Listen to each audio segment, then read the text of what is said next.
Hello and welcome to another episode of Learn Croatian. This time I'm not going to talk about the language itself, but about another interesting topic. At least I think it's interesting.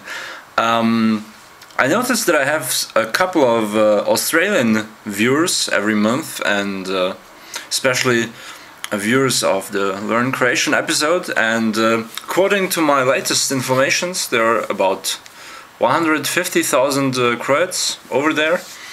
I think some of them are in the third generation now. So I'm asking you, all my Australian viewers, what does your Croatian or your native Croatian life over there look like? Do you have courses? Do you have orchestras, groups of musicians? Groups of musicians, language learning courses. Is there any kind of activities that you have that you would consider purely Croatian? Do you organize some events or trips to Croatia itself?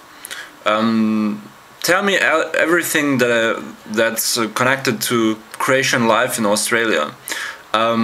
I'm planning to do a episode about Croatian life in Germany, as I'm born Croatian but living in Germany.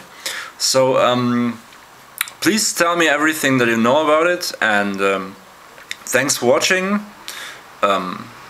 Please comment, rate and subscribe. See you next time.